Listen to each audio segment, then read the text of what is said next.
Tavern Talk 716 with international best-selling author and Palacios estate owner, and in his pajamas this week, Keith White Jr., and this is with him. Buffalo Josie. There you go. I was going to say it for you. You should be very glad I'm not in my pajamas. Why what does that mean?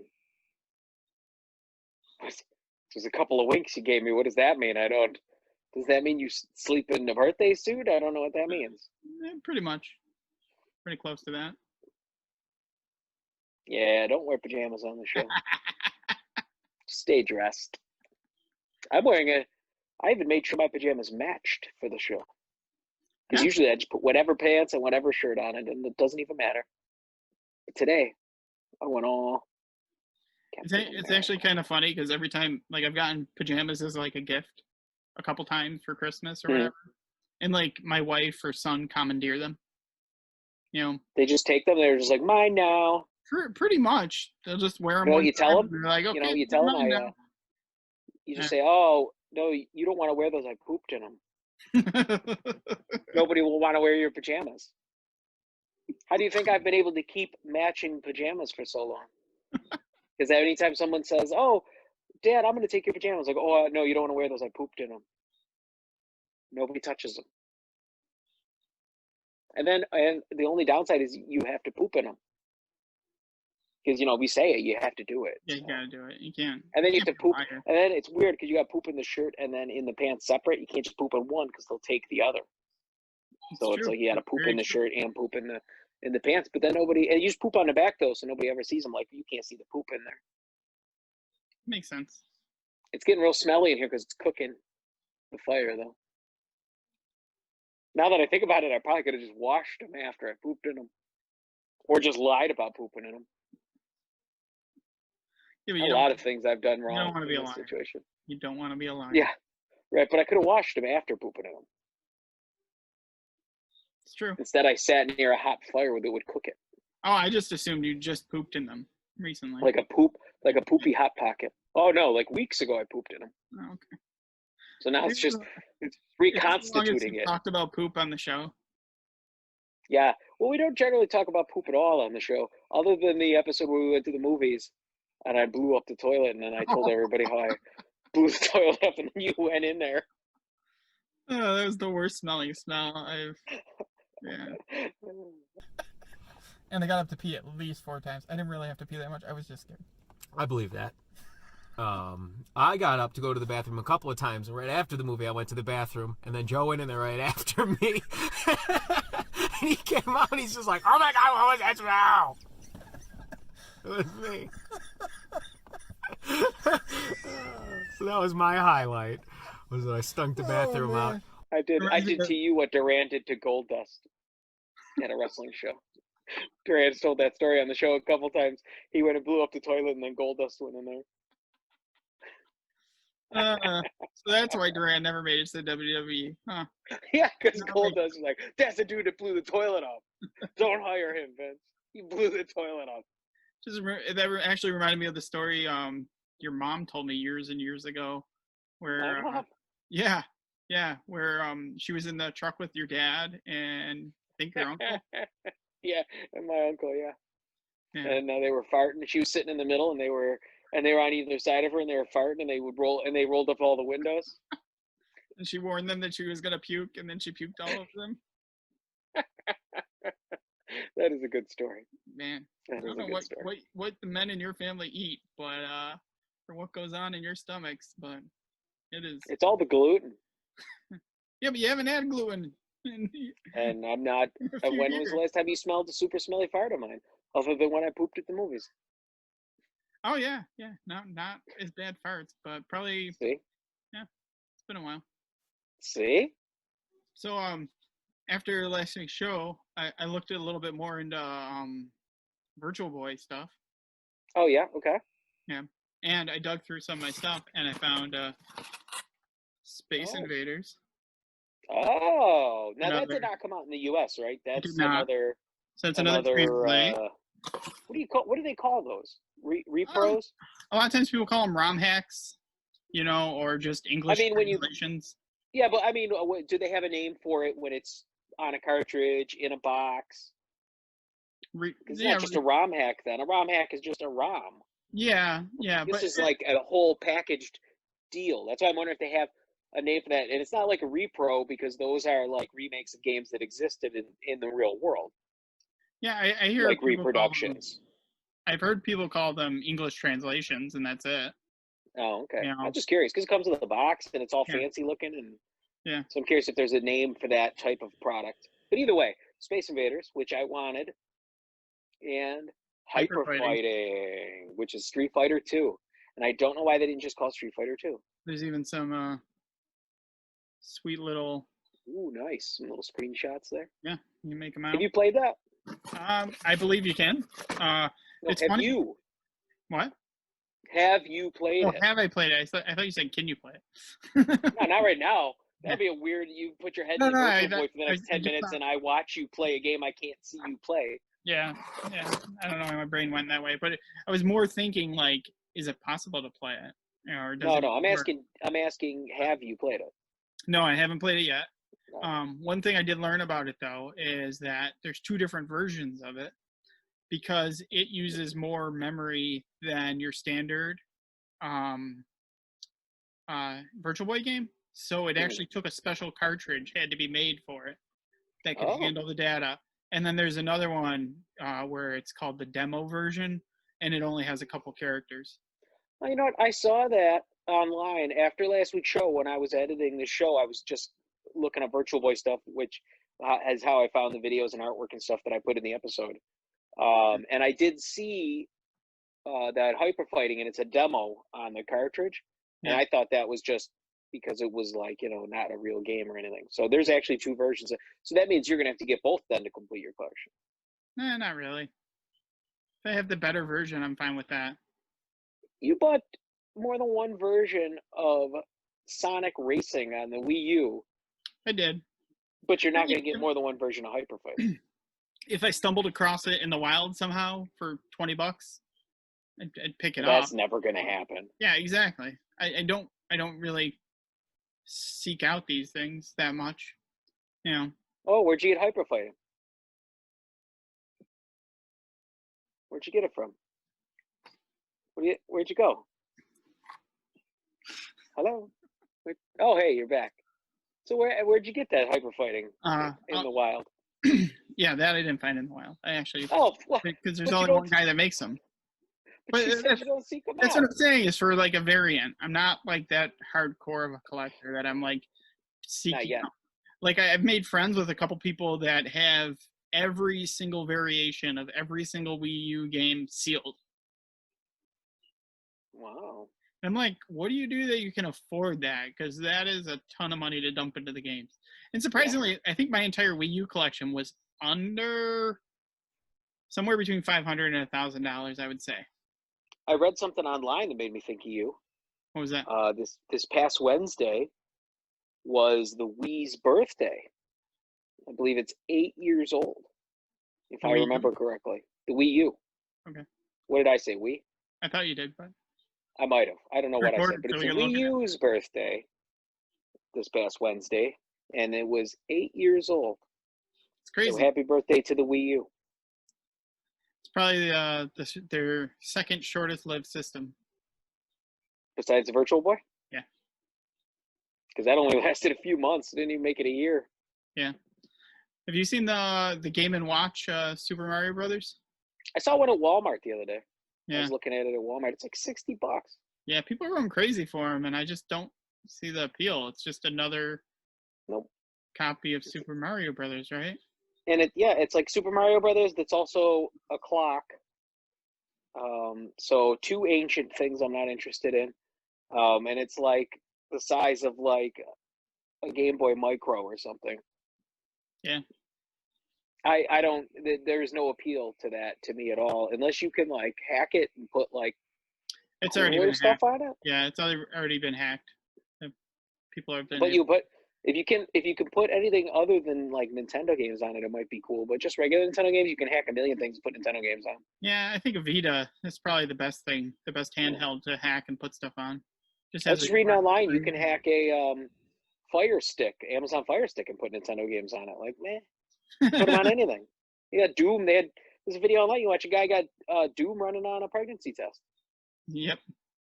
So, that's far more impressive to me. Yeah, that was impressive and funny. Mm-hmm. Yeah. So I don't know. Game and Watch, and it's $60. It's a lot of money for that thing. So that doesn't interest me really at all.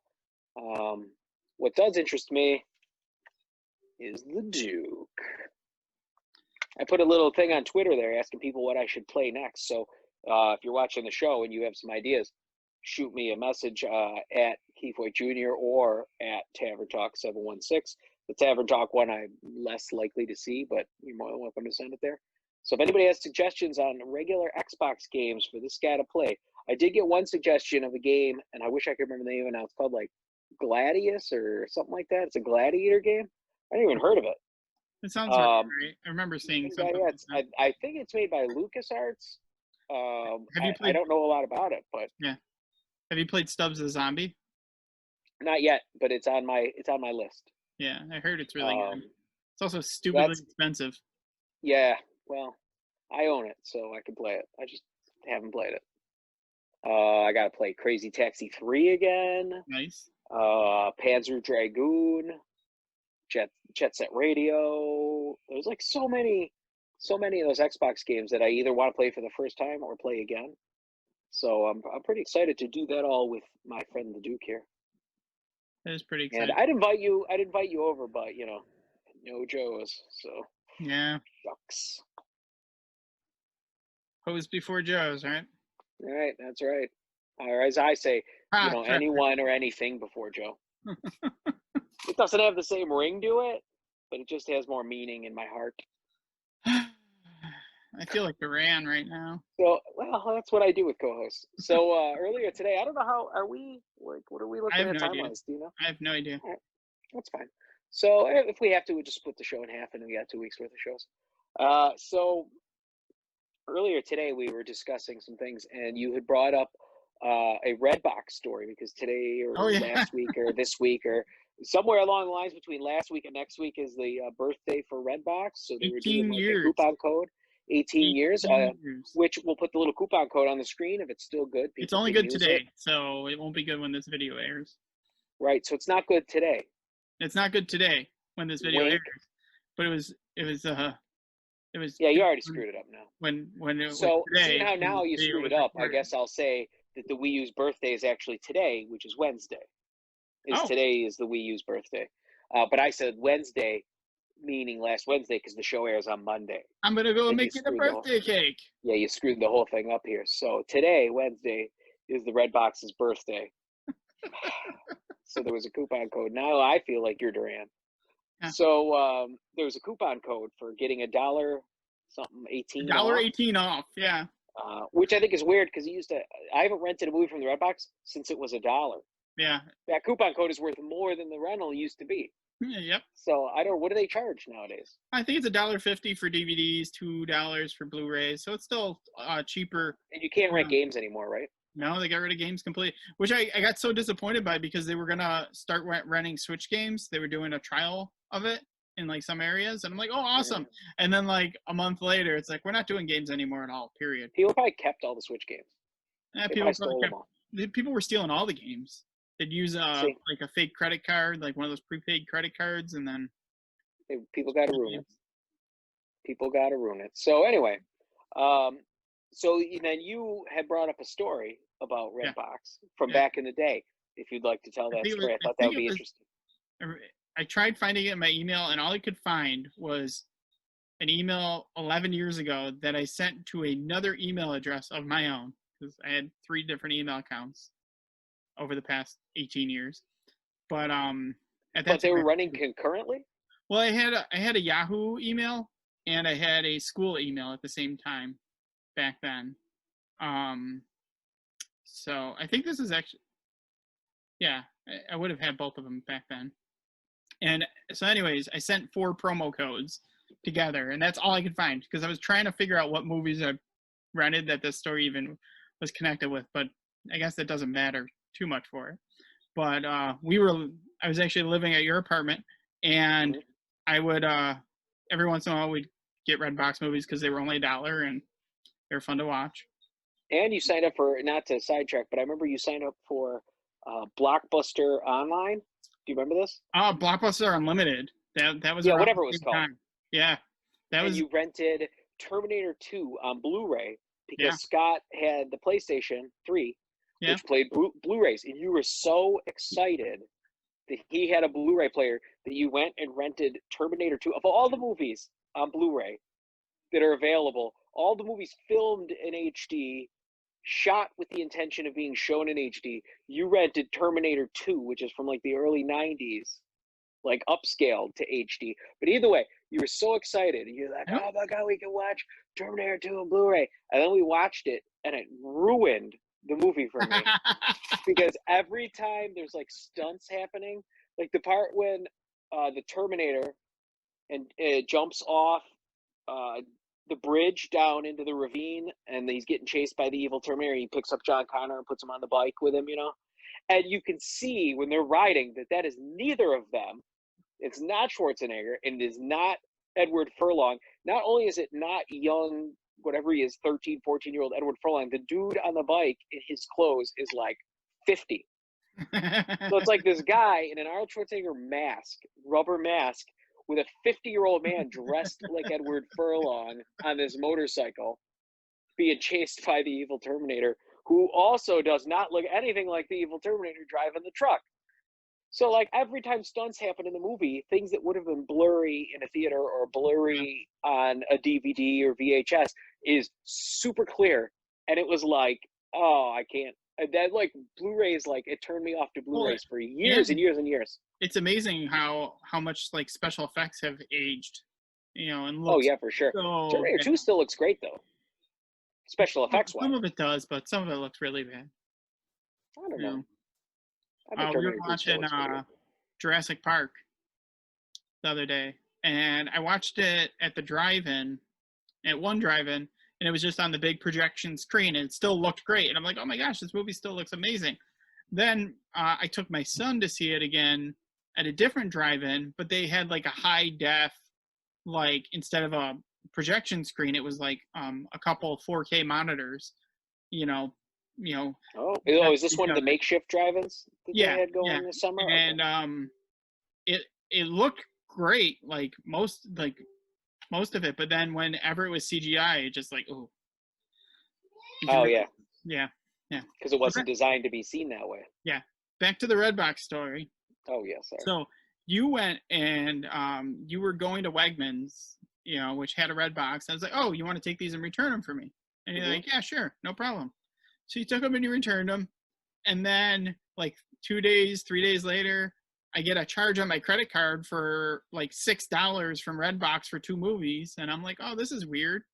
And so I called them and was like, hey, we only had them for 1 day. My friend returned them. It said they returned them. What's the issue? And like they told us that sometimes the disc fall inside the machine and don't get put back properly, and so then it doesn't register as actually being returned, and they wouldn't refund me for at all. Like no Our matter machine was broken, so sorry, you have to pay. Yeah.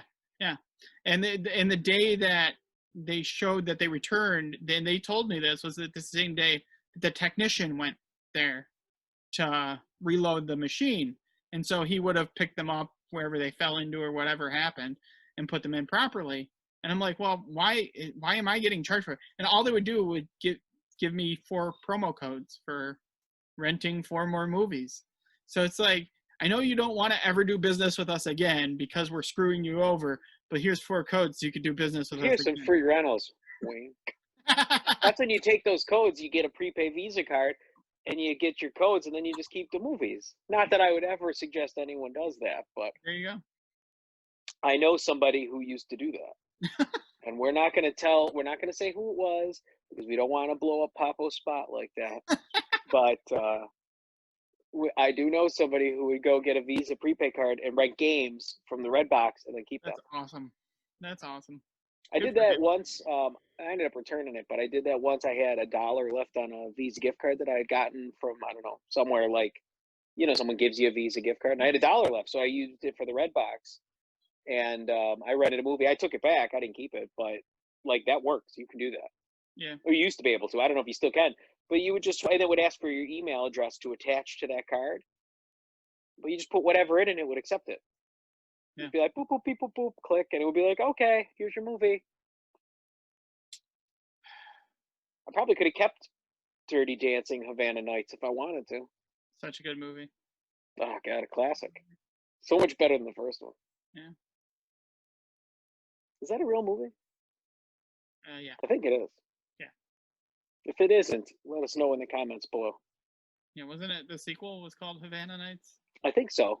But it I was just made threw by- that out there. Oh, And then as soon as I said it, I was like, I'm not sure that that's a real thing. you know, it's funny. I actually watched a documentary about Dirty Dancing, and the lady that wrote it, it's like based on a story that happened to her. Did you watch that on Hulu? I think so. Because I watched a documentary about that on Hulu where they show like where they filmed it, and they show how that part in the water when he picks her up, there was like a rock in the water that he had to stand on. Yep. And then I watched that as well. I watched that. Yeah. Yeah. Yeah, that was about her. That Dirty Dancing was about her going to like in the summer to like dance at some like place. Yeah. I'm very good at describing movies. and then a guy in a rubber Arnold Schwarzenegger mask drove in on a motorcycle with a 50-year-old Edward Furlong on his back. It was a great movie. Yeah. Called Terminator 3 the- Havana Nights. The other thing I remember from Electric Boogaloo. Yeah, that was a long title. But Terminator 3 Rise of the Machines, Havana Nights Electric Boogaloo yeah. 2. Which is weird because it was Terminator 3.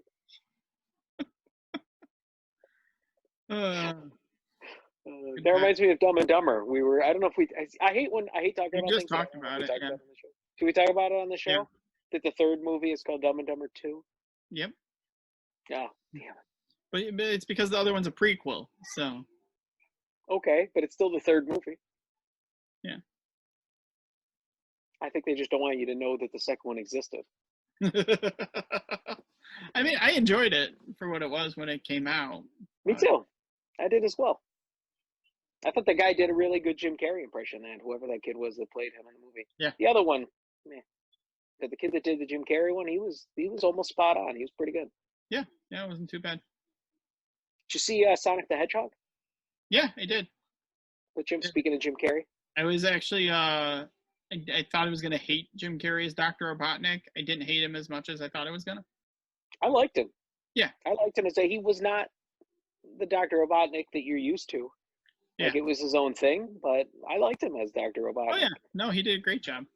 And then at the end of the movie, he was much more Dr. Robotnik-ish. At the very, very end of the movie. I won't spoil anything for those who haven't seen Sonic the Hedgehog yet. You know, cinematic classic. It's pretty good. Whoa. Yeah, I kicked the table. I got a little table in front of me. Why would you do that? I moved my leg. It just bumped the table. I'm sorry. God, if I wasn't so cozy with this fire here behind me, I would kick your ass. Hey, you're the one throbbing because you're fired. What? Did you just say that for real? Yep. Your screen just did it again, so.